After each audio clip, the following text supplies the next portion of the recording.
저는 종종 이런 질문을 하는 분들을 보았습니다.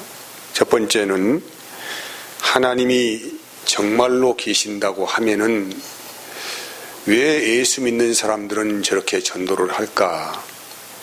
라는 질문이에요.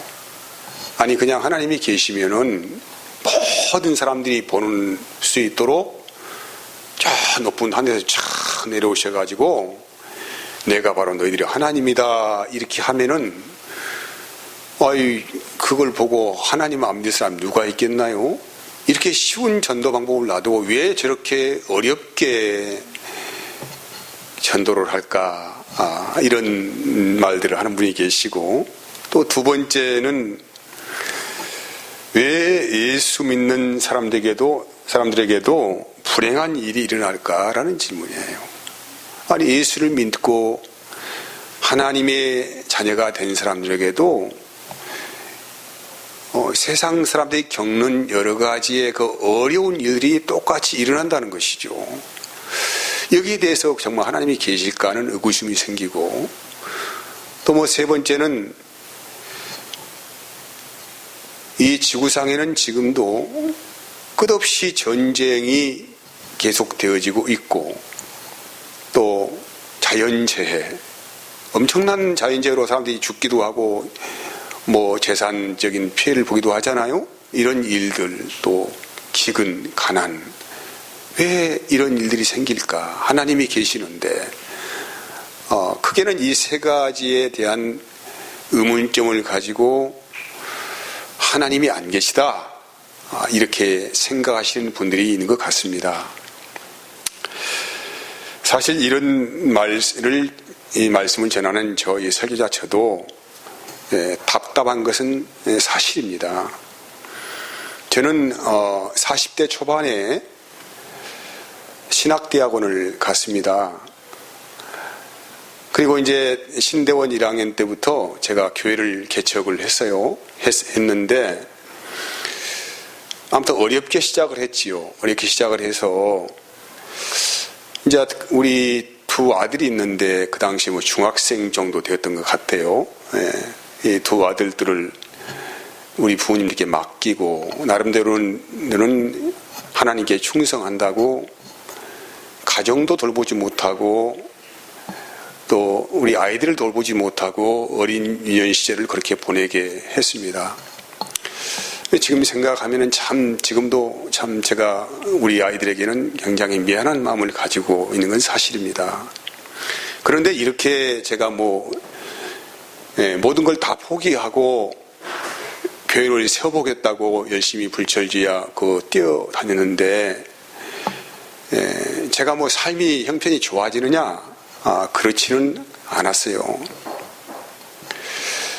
여전히 경제적 박탈감은 항상 따라다녔고 지금도 마찬가지입니다. 그렇다고 해서 교회가 크게 부흥했느냐? 그렇지도 않아요. 다람쥐 쳇바퀴듯이 항상 그렇게 흘러왔고 내 삶의 질이 좀 좋아졌느냐? 또 그렇지도 않습니다. 처음에 교회를 제가 개척할 때나 지금이나 별로 그렇게 제 자신을 바라볼 때는 나아진 것은 없는 것 같습니다. 그러면 그렇다고 해서 제가 지금 예수님을 부인하고 살고 있느냐? 그렇지 않아요. 외형적으로는 제가 어떤 충족할 수 있는 어떤 조건이 제게는 별로 없습니다.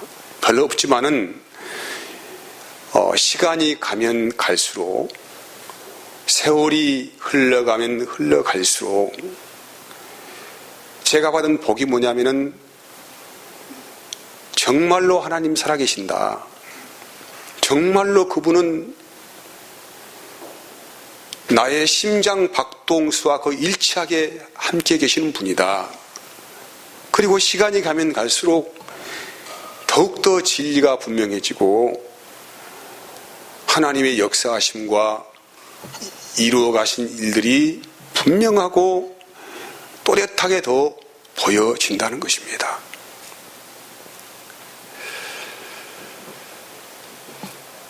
여러분, 그래서 저는 오늘 여러분들께 강조하고 싶고 부탁드리고 싶은 것은 하나님을 신뢰하라 이 말입니다. 하나님을 신뢰하십시오. 지금 우리가 원하지 않고 또 우리가 인정하고 싶지 않은 여러 가지 삶의 현실은 분명히 있음에도 불구하고 그래도 우리는 하나님의 그 선하심에 대해서 신뢰하는 은혜가 분명히 주어져야 한다는 것입니다. 오늘 본문의 15절의 말씀은 이렇게 기록이 되어 있어요. 주의하여 지혜 없는 자같이 하지 말고 오직 지혜 있는 자같이 하라고 합니다. 지혜로운 자의 삶을 살라는 그런 말씀이죠. 진짜 지혜로운 자의 삶을 살라. 고린도전서 1장 18절에서 24절까지 말씀은 이런 말씀이에요. 십자가의 도가 멸망하는 자들에게는 미련한 것이고 구원을 받는 우리에게는 하나님의 능력이라. 하나님의 지혜에 있어서는 이 세상이 자기 지혜로 하나님을 알지 못하므로 하나님께서 전도에 미련한 것으로 믿는 자들을 구원하시기를 기뻐하셨도다. 유대인은 표적을 구하고 헬라인은 지혜를 찾으나 우리는 십자가에 못 박힌 그리스도를 전하니 유대인에게는 꺼리끼는 것이요 이방인에게는 미련한 것이로되 오직 부르심을 받은 자들에게는 유대인이나 헬라인이나 그리스도는 하나님의 능력이요 하나님의 지혜니라. 하나님이 우리 사람을 하나님의 자녀로 삼으시는 전도 방법이 세상 사람들은 이해할 수 없는 일이에요. 어떻게 우리를 전도하셨습니까? 그분께서 우리를 어떻게 예수 믿게 했나요? 이걸 이제 본문에서는 그 십자가의 도다, 십자가의 말씀이다 이런 말씀이죠. 십자가를 아는 길이다 이런 말씀으로 받을 수 있어요. 하나님께서 독생자이신 예수님을 이 땅에 보내셔가지고 평범한 인생을 살지 못하도록 엄청난 간섭을 하시죠. 그리고 마지막에는 죄의 짐을 씌워서 엄청난 매를 맞게 하시고 또 십자가 형틀에 묶어서 모든 사람이 보는 앞에서 부끄러움을 당하게 발가벗긴 모습으로 부끄러움을 당하게 하시고 죽게 하십니다. 이게 하나님의 전도 방법이에요. 그러니까 이런 전도 방법이 세상 사람들이 보기에는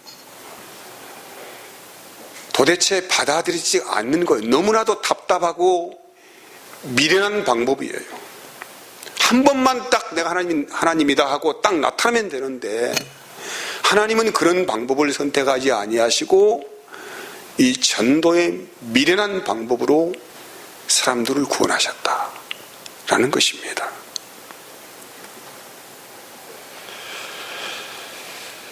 여러분, 그 하나님의 하시는 일들이 대부분 우리들이 원하고 바라는 방법을 통하여 하지 않습니다.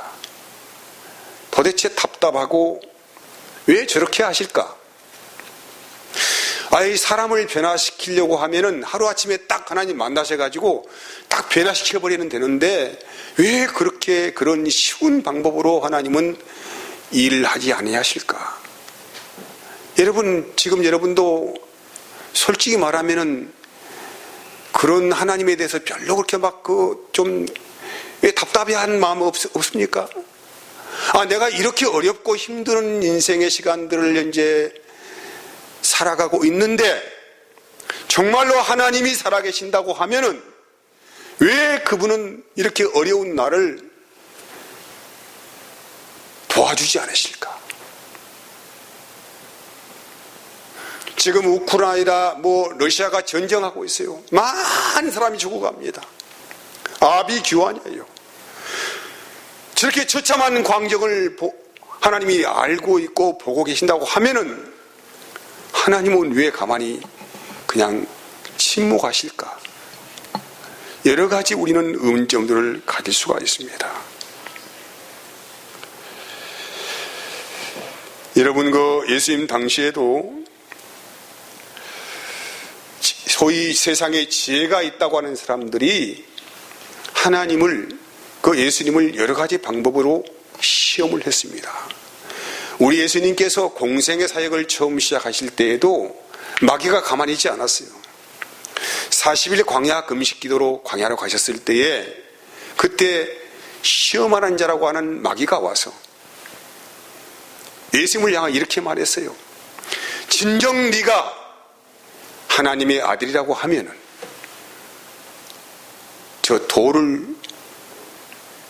돌을맹이를 가지고 떡덩이가 되게 한번 해보아라. 그러면 내가 인정하겠다 이 말이죠. 이 시험에 넘어가지 않자 두 번째 또 시험을 합니다. 진정 네가 하나님의 아들이라고 한다면은 저 성전 꼭대기에서 한번 뛰어내려 보아라. 그러면은 너의 아버지가 사자들을 보내가지고 너를 털끄다 다치지 않게 하실 것이다. 이렇게 유혹을 하였지만은 역시 예수님은 거기에서 하나님 말씀만 나는 섬긴다 라고 합니다. 세 번째 시험이 다가왔습니다.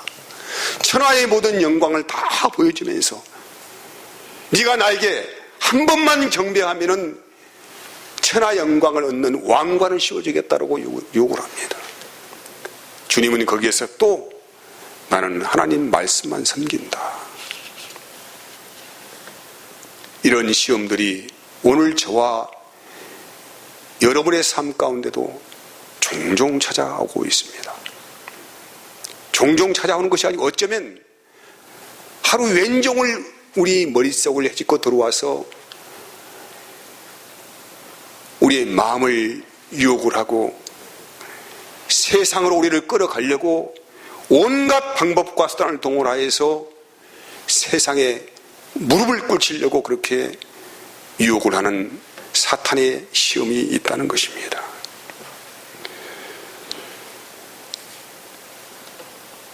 예수님께서 십자가에 달려 돌아가실 때에도 이 틈을 통하여 사탄은 또 사람들의 입을 통하여 이렇게 말을 합니다.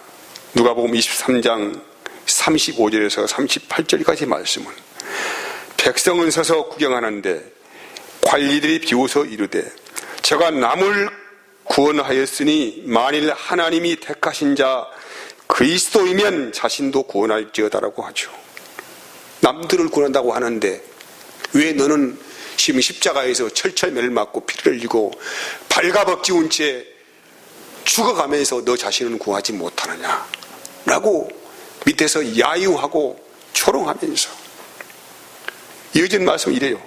군인들도 희롱하면서 나와 신포도주를 주면서 이르되 내가 만일 유대인의 왕이면 내가 너를 구원하라 하더라고 그의 위에 있는 유대인의 왕이라 쓴 패가 있더라고 합니다. 이같이 세상 사람들은 지금도 하나님이 정말 계시냐에 대해서 수많은 질문을 하고 물음표를 찍습니다. 아니 오늘 현재 예수를 믿겠다고 여기에 지금 모인 여러분 가운데에도 자기의 삶에 견주어서 하나님 내가 이런 길을 가고 있습니다. 이렇게 하면서 전혀 주의 뜻을 분별하지 못한 채 자기의 삶을 추구하는 그런 삶을 살고 있지 않느냐 이 말씀이에요. 세상 사람들은 지금도 하나님이 정말 살아계시다면 인간이 하지 못할 어떤 초월적인 방법으로 또는 신비적인 방법으로 역사를 해야 될 거 아니냐 이렇게 하나님을 시험을 한다는 거예요. 만약 그렇게 하면은 내가 믿어주겠다는 것이죠. 믿음을 꼭 자기가 어떻게 갖는 걸로 생각을 하고 있어요. 하나님이 이렇게 나의 삶에 역사하시면은 나는 하나님이 살아계신 걸 알고 내가 믿어주겠다. 이 말이 믿어주겠다. 참 가스럽죠. 얼마나 우리 인간이 교만합니까? 예수님께서 복음서 읽어보면은 눈먼 자를 고치시고 지가 들지 않는 사람 고치고 다리 저는 사람 고치고 그런 일들을 하셨죠. 왜 그러면 그런 일들을 하셨을까요? 그들이 불쌍해서? 좀 건강하게 살아보라고 도와주려고? 전혀 그런 건 아니지 않습니까? 우리가 미련하여서 우리는 뭔가 가식으로 뭘 봐야만이 거기에 관심을 가지고 뭔가 지금 들으려고 하잖아요. 주님은 하나님이 행하신 그 영적인 일들에 대해서 우리의 미련함을 깨워줘 주시려고 뭔가를 보여주면서 영적인 일들을 설명을 한다 이 말이에요. 하나님이 행하실 일, 너희가 눈은 뜨고 있어도 너희가 귀는 지금 세상 길을 다 듣고 있다고 하지만은 너희가 입은 있어서 세상의 모든 말을 다 한다고 하지만은 너희가 다리는 있어 이렇게 건강하다고 하지만은 너희들은 다 눈먼 자들이고 기머거리고 벙어리고 다리 저는 자들이다. 왜? 하나님이 하신 일들을 보지 못하고 있기 때문에 이 메시지를 담고 있는 거예요. 요한복음 11장에 보면은 여러분 죽은 지 나흘 되는 나사로라는 사람을 예수님께서 말씀 한마디로 살려내십니다. 근데 이 말씀을 잘못 이해하는 사람들이 지금도 어떤 능력을 받아가지고 죽은 사람을 기도해서 살려보겠다고 그런 무지하고 몽미한 그런 신앙의 껍데기를 가지고 있는 분들이 있다는 거예요. 예수님께서 들판하는 가운데 자기를 쫓아온 사람들을 향하여서 5,000명이 넘는 사람들을 도시락 하나를 가지고 배불리 먹이셨습니다. 정말 신비로운 일이죠. 엄청난 일입니다. 어떻게 그런 일이 있을 수가 있습니까? 뭐 하려고 그런 일을 하셨습니까? 너희가 나를 따라오면은 이렇게 배고프지 않고 배불리 먹고 살 수 있다 이런 말씀 하시려는 거예요. 아마 잘 읽어보면 그 의미를 알 것입니다. 진정한 생명이 무엇이고 영생이 무엇인가에 대해서 영생의 비밀을 가르쳐 주시려고 그 기적을 행하여서 내가 바로 너희들에게 생명을 주는 진정한 떡이다라는 것을 말씀하고 있지 않습니까?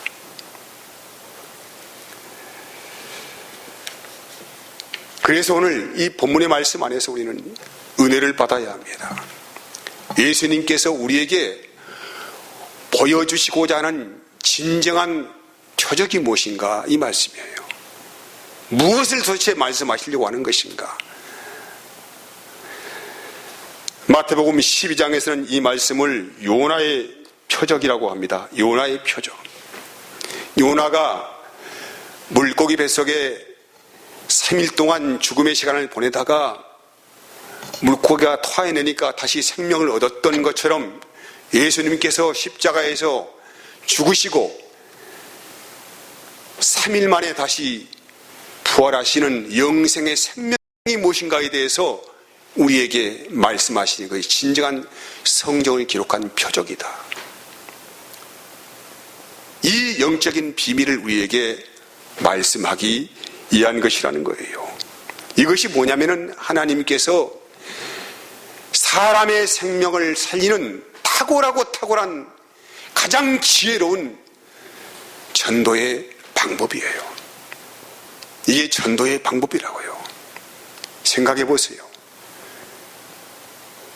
하나님께서, 그 살아계신 하나님께서 세상 사람들이 구하는 것들을 우리에게 준다고 하면은 우리는 순간적으로 배부를 수도 있고 우리 인생 어떤 문제를 해결할 수도 있겠지요. 그런데 모든 인간은 여러분 잘 아시다시피 반드시 100% 죽음을 맞이하게 되어 있습니다. 아직까지 수많은 이 인류의 역사가 흘러왔지만은 지금까지 생존해 있는 사람은 아무도 없습니다. 인생 그래서 길어봐야 7, 80년이라고 하지 않습니까? 우리는 이 죽음을 피해갈 수 없어요. 이것은 규정화된 것입니다. 그러면 우리에게 정말로 중요한 것이 무엇입니까? 우리가 세상에서 어떤 걸 좀 해결하고 어떤 문제를 해결받고 어떤 기도에 응답을 취하고 이런 것은 별 문제가 아니라는 것이죠. 진정으로 하나님께 우리를 축복하시기 위한 진정한 은혜가 무엇입니까? 영생의 은혜를 우리에게 주시는 것이만이 하나님이 우리를 축복하시고 그분의 살아계심을 증명하는 표적이 아니겠습니까?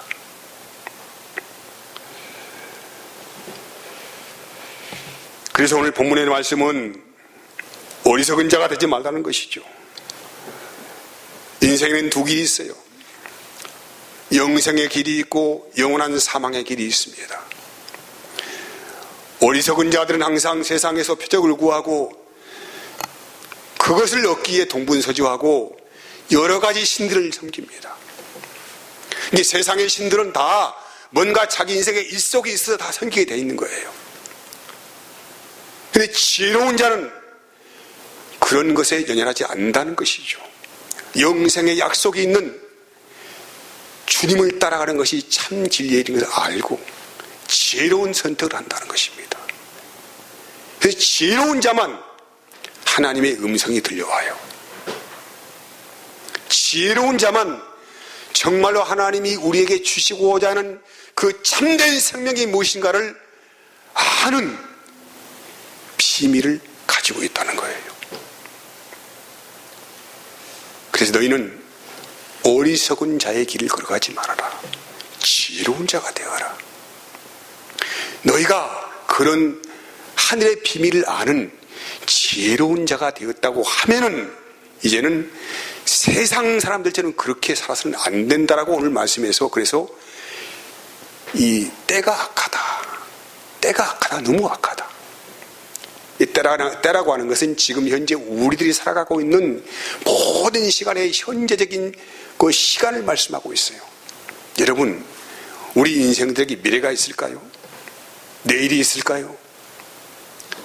지금 내가 눈 뜨고 있고 뭔가 감각하고 있고 뭔가 말할 수 있어야 내가 살아있는 것이지. 여기 어떤 사람이 나 내일 또 살아있어. 나에게는 내일도 있어. 이렇게 확신 있게 말할 수 있는 분이 누가 있겠습니까? 우리는 정말로 한 치 앞을 볼 수 없는 캄캄한 어둠의 길을 걸어가고 있는 사람과 똑같습니다.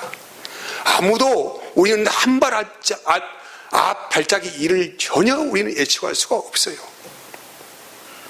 그 시간이라고 하는 것은, 이 때라고 하는 것은 현재의 나라가 살아가고 있고 내가 느끼고 있고 나의 생존하는 이 현실, 이 초점 안에서 나의 생명이 있다는 그 의식 안에 사는 것이 때라고 하는 것. 그래서 이 때가 지금 악하다는 것이죠. 모든 사람들이 자기의 길을 걸어가기에 너무 분주하다. 너는 그래서 세월을 아껴라. 이 세월을 아끼라는 말은 모든 사람들이 가는 길을 걸어가지 말라 이 말이죠. 때가 악하다.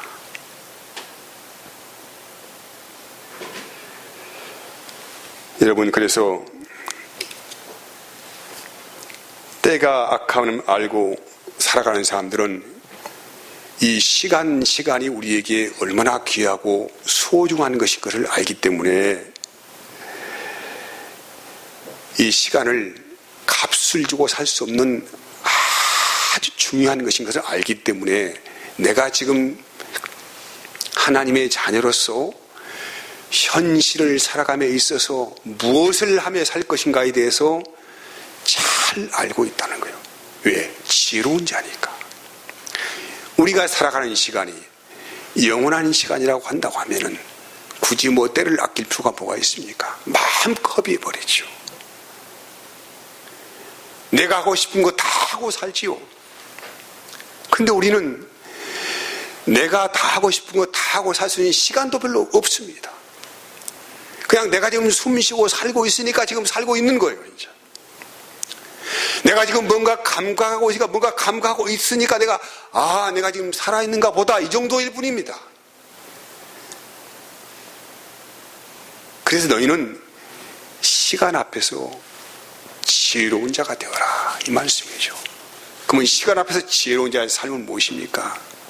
하나님이 원하시고 너의 생명의 주관자이신 하나님이 원하시고 하나님이 기뻐하시는 뜻이 무엇인지를 잘 주의하여서 분별하며 살아야 할 것이다 라고 오늘 여기 뭐라고 합니까? 주의 깊게 살아라, 이 말이죠. 세월을 아껴라, 때가 악하다. 요한일서 2장 15절 16절에는 이 세상이나 세상에 있는 것들을 사랑하지 말라. 누구든지 세상을 사랑하면 아버지의 사랑이 그 안에 있지 아니하니, 이는 세상에 있는 모든 것이 뭐예요? 육신의 정욕과 안목의 정욕과 이생의 자랑이라고 합니다. 이것은 뭐라고? 다 아버지께 온 것이 아니다. 세상으로부터 온 것이라. 이 세상도 그 정욕도 지나가되 뭐만 있어요? 오직 하나님의 뜻을 행하는 자는 영원히 거하느니라 라고 합니다. 우리가 예수 믿고 살다고 하지만은 우리가 살아있는 동안은 이 세상과 접촉하여 살아가고 있습니다. 그러다 보니까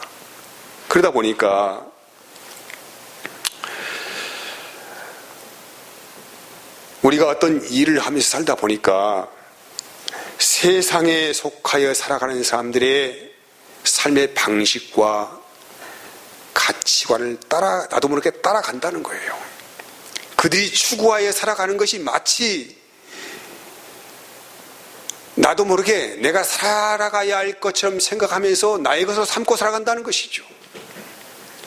이것은 안 된다는 말이에요. 이것은 너희가 진정한 지혜로운 자라고 한다면은 그렇게 세상을 쫓다가 함께 세상과 함몰되어 영원한 것으로 떨어질 수밖에 없다. 너희는 그래서 그렇게 살지 말아라. 주의 깊게 잘 살펴보고 하나님의 기뻐하신 뜻이 무엇인지를 잘 분별하여 살아라. 주의 뜻이 무엇인지를 이해하고 깨달아 살아라. 이런 말씀을 하는 거예요. 마지막 말씀만 읽어봅시다. 로마서 13장 11절에서 14절 말씀이요. 또한 너희가 이 시기를 알거니와 자다가 깰 때가 벌써 되었으니 이는 이제 우리의 구원이 처음 믿을 때보다 가까웠습니다. 밤이 깊고 낯이 가까웠으니 그러므로 우리가 어둠의 일을 벗고 빛의 갑옷을 입자.